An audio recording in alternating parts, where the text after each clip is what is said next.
Resumo para estudo: exercícios sobre eletroforese. Definição e princípio básico: o que é eletroforese e como ela funciona usando um campo elétrico.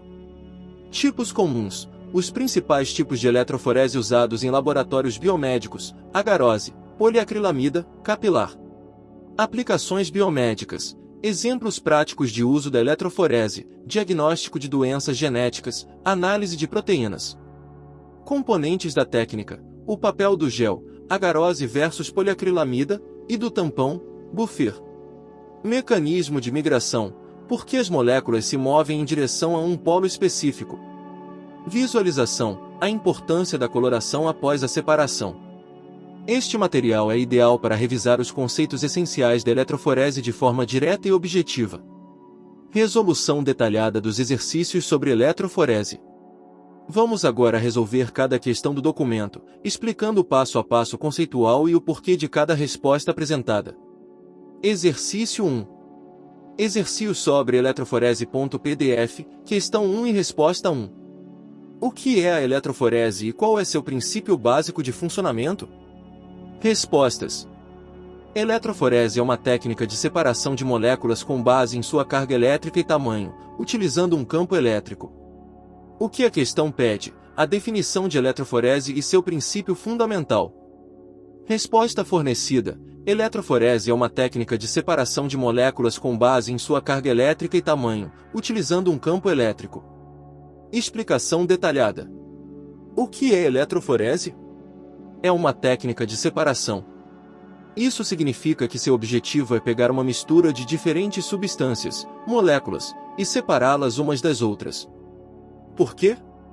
Separar os componentes de uma mistura é fundamental em muitas áreas da ciência, como bioquímica, biologia molecular e química analítica, para estudar, identificar ou purificar substâncias específicas. Qual o princípio básico de funcionamento? Utiliza um campo elétrico. Isso é a força motriz da separação. Um campo elétrico é criado aplicando-se uma voltagem através de um meio, como um gel ou uma solução. Um lado fica com carga positiva, ânodo, e o outro com carga negativa, cátodo. Por quê? Moléculas carregadas se movem na presença de um campo elétrico. Moléculas com carga negativa são atraídas pelo polo positivo, e moléculas com carga positiva são atraídas pelo polo negativo. A separação é baseada em dois fatores principais: carga elétrica e tamanho das moléculas.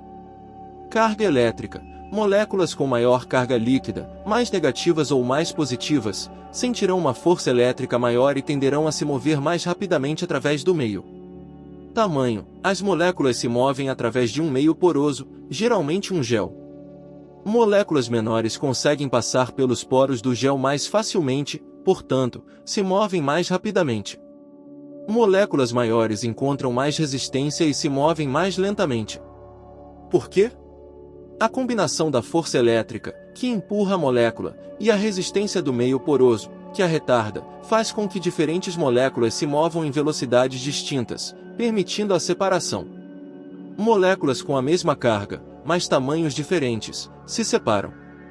Moléculas com o mesmo tamanho, mas cargas diferentes, também se separam. Em resumo, a eletroforese usa a eletricidade para fazer moléculas carregadas se moverem através de um material. A velocidade com que elas se movem e, portanto, o quão longe elas vão, depende de quão carregadas elas são e de quão grandes elas são em relação aos buracos no material por onde elas estão passando. Isso permite que a mistura seja separada em seus componentes individuais. Exercício 2.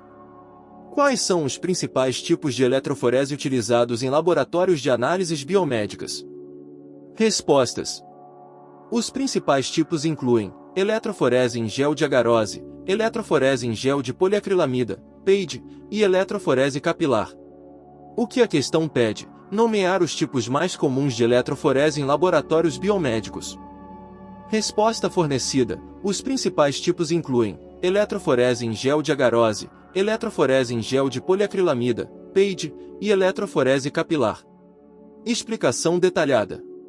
Estes são 3 dos formatos mais comuns e versáteis da técnica de eletroforese, cada um adequado para diferentes tipos de moléculas e objetivos de separação. Eletroforese em gel de agarose. Por que é comum? É a técnica de escolha para separar moléculas grandes, principalmente fragmentos de DNA e RNA. Como funciona? Brevemente utiliza um gel feito de agarose, um polissacarídeo extraído de algas. O gel de agarose tem poros relativamente grandes. O DNA e o RNA são naturalmente carregados negativamente, devido aos grupos fosfato na sua estrutura, e migram em direção ao polo positivo. A separação ocorre principalmente por tamanho, pois fragmentos menores de DNA, RNA se movem mais facilmente pelos poros do gel do que fragmentos maiores. Eletroforese em gel de poliacrilamida, PEID, poliacrilamide gel eletroforesis. Por que é comum? É a técnica de escolha para separar moléculas menores e com maior resolução, principalmente proteínas e fragmentos pequenos de DNA, RNA. Como funciona? Brevemente utiliza um gel feito de poliacrilamida, um polímero sintético.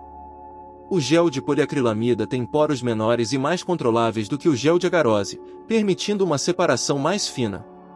Para proteínas, frequentemente se usa o SDS-PEID, sodium-dodecilsulfate-PEID, onde as proteínas são desnaturadas e revestidas com SDS para dar-lhes uma carga negativa uniforme, de modo que a separação ocorra quase exclusivamente por tamanho. Eletroforese capilar. Por que é comum? É uma técnica mais moderna e de alta resolução, realizada dentro de um tubo capilar muito fino. Pode separar uma variedade de moléculas, incluindo íons, pequenas moléculas, peptídeos, proteínas e até DNA. Como funciona? Brevemente a separação ocorre dentro de um capilar preenchido com um eletrólito ou um gel.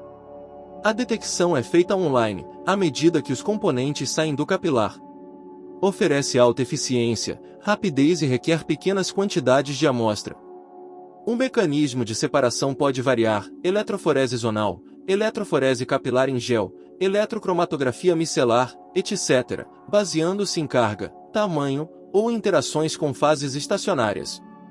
Em resumo, estes três tipos representam abordagens diferentes: gel versus capilar, e diferentes tamanhos de poro do meio de separação, agarose para grandes moléculas, poliacrilamida para menores, tornando-os adequados para as principais classes de biomoléculas analisadas em laboratório.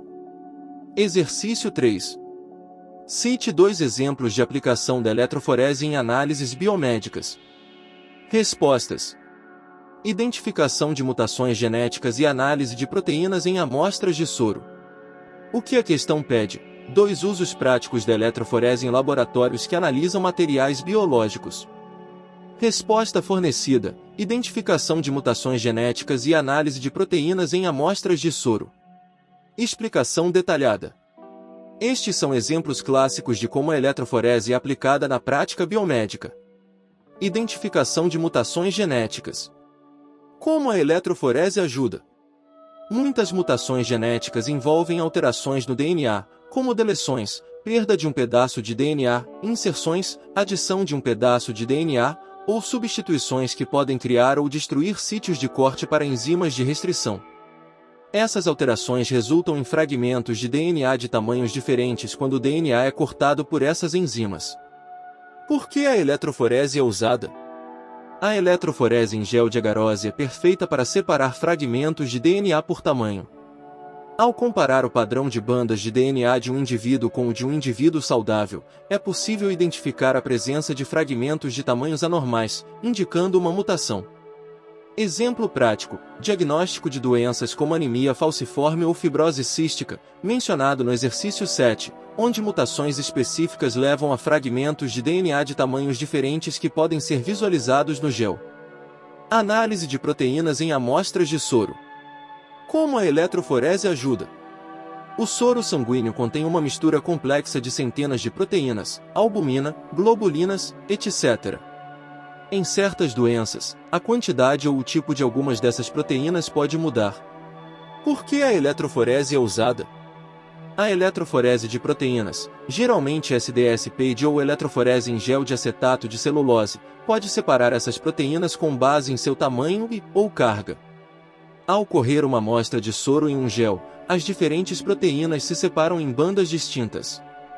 O padrão de bandas pode ser comparado com um padrão normal. Alterações no número, espessura ou posição das bandas podem indicar a presença de certas condições médicas, como mieloma múltiplo, doenças hepáticas, inflamações.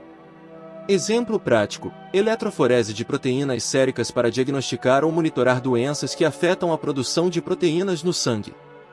Em resumo, a eletroforese permite visualizar e separar moléculas importantes como DNA e proteínas, cujas alterações estão frequentemente ligadas a doenças, tornando-a uma ferramenta diagnóstica valiosa. Exercício 4. O que é um gel de agarose e para que tipo de análise ele é mais comumente utilizado? Respostas. É um tipo de gel usado para a separação de fragmentos de DNA, especialmente os maiores. O que a questão pede? Definir gel de agarose e indicar sua principal aplicação. Resposta fornecida. É um tipo de gel usado para a separação de fragmentos de DNA, especialmente os maiores. Explicação detalhada. O que é um gel de agarose?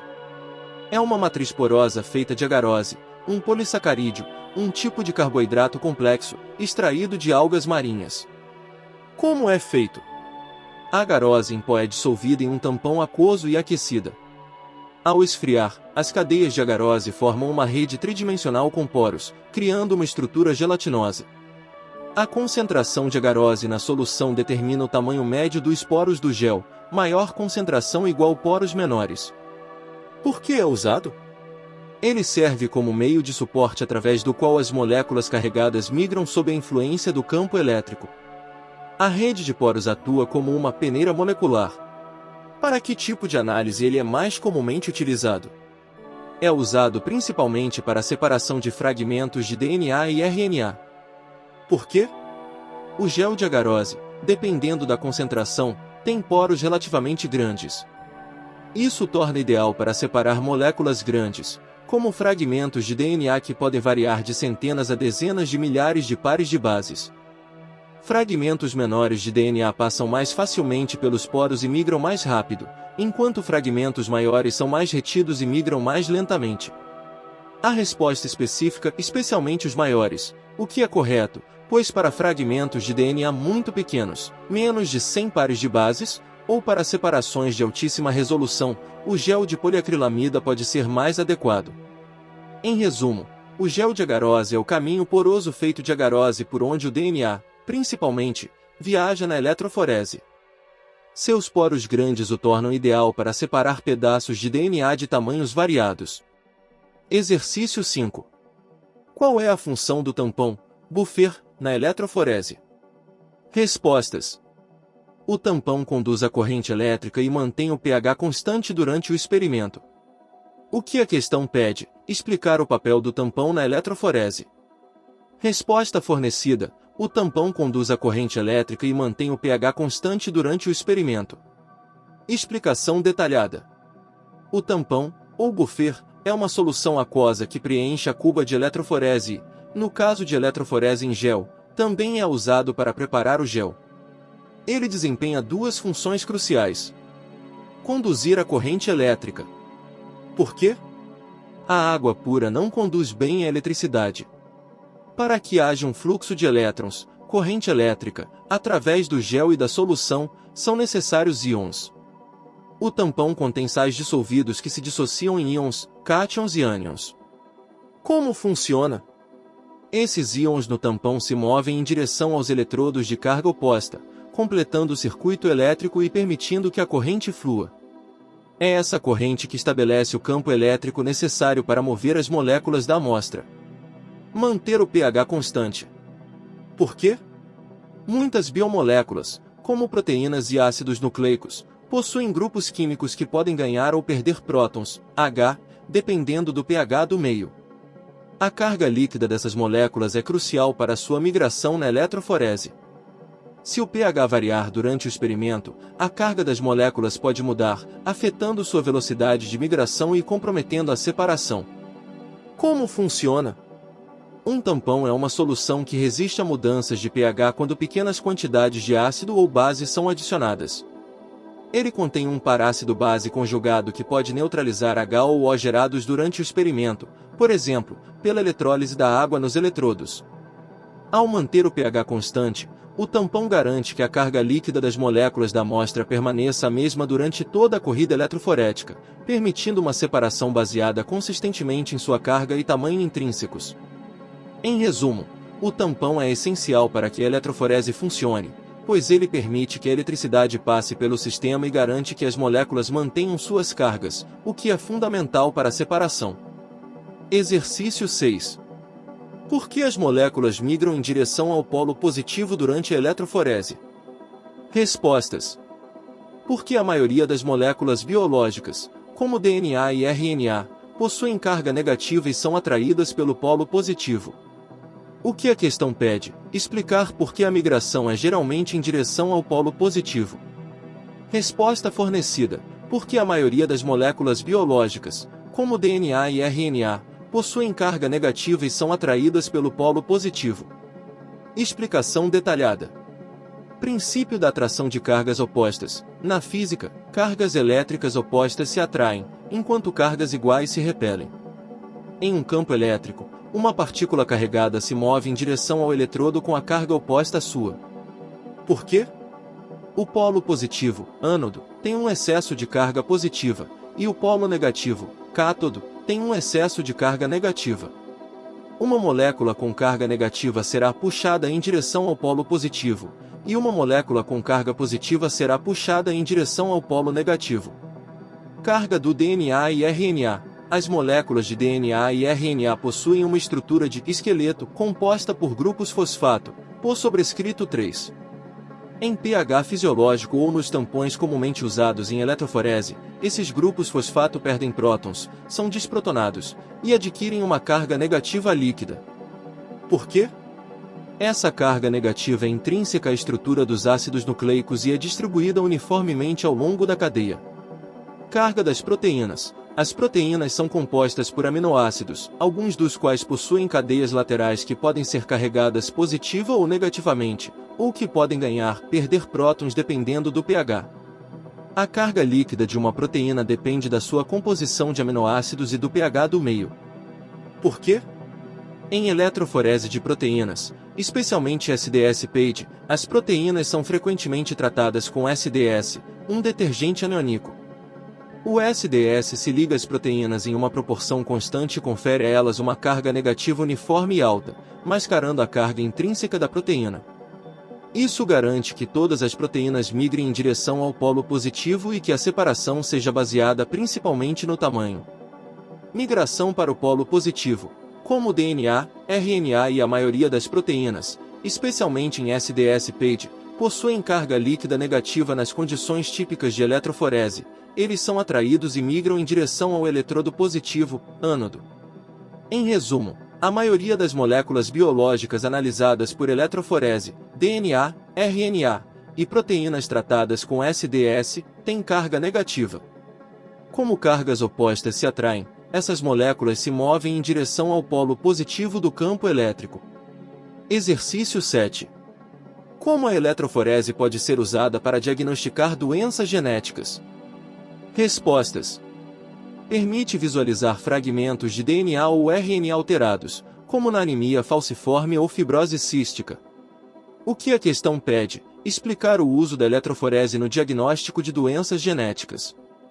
Resposta fornecida. Permite visualizar fragmentos de DNA ou RNA alterados, como na anemia falciforme ou fibrose cística. Explicação detalhada. Este exercício retoma e aprofunda um dos exemplos dados no exercício 3.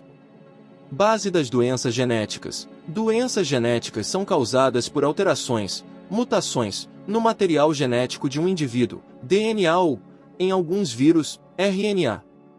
Essas mutações podem ser grandes, como deleções ou inserções de longos segmentos de DNA, ou pequenas, como a troca de um único nucleotídeo. Como a eletroforese detecta alterações, a eletroforese em gel, principalmente de agarose para DNA, separa fragmentos de ácidos nucleicos por tamanho. Se uma mutação altera o tamanho de um fragmento de DNA ou RNA, essa alteração pode ser detectada pela eletroforese. Exemplo com enzimas de restrição. Uma técnica comum é usar enzimas de restrição, que cortam o DNA em sequências específicas. Se uma mutação ocorrer em um sítio de corte para uma enzima de restrição, a enzima não cortará mais naquele local. Se a mutação criar um novo sítio de corte, a enzima cortará onde não cortaria antes. Ambos os casos resultarão em um padrão de fragmentos de DNA de tamanhos diferentes em comparação com o DNA não mutado. Por que a eletroforese é crucial aqui? A eletroforese permite separar e visualizar esses fragmentos de tamanhos diferentes. O DNA é corado, geralmente com brometo de etídio ou corantes mais seguros, após a corrida eletroforética e visualizado sob luz UV. Os fragmentos aparecem como bandas no gel. O número e a posição, que indicam o tamanho, das bandas são comparados entre a amostra do paciente e um controle. Exemplos específicos: anemia falciforme e fibrose cística. Anemia falciforme. Uma mutação pontual no gene da beta-globina altera um sítio de corte para uma enzima de restrição específica, MSTI. Em indivíduos com a mutação, o sítio de corte é perdido, resultando em um fragmento de DNA maior após o tratamento com a enzima. A eletroforese mostrará uma banda de DNA de tamanho diferente no gel para indivíduos afetados em comparação com indivíduos saudáveis. Fibrose cística. Embora existam muitas mutações que causam fibrose cística, algumas envolvem deleções ou inserções que alteram o tamanho do gene CFTR ou de fragmentos específicos dele. A eletroforese pode ser usada para detectar essas alterações de tamanho. Em resumo, a eletroforese é uma ferramenta poderosa para diagnosticar doenças genéticas porque permite ver se o tamanho dos fragmentos de DNA ou RNA de um paciente é diferente do normal. Essas diferenças de tamanho são frequentemente causadas por mutações genéticas.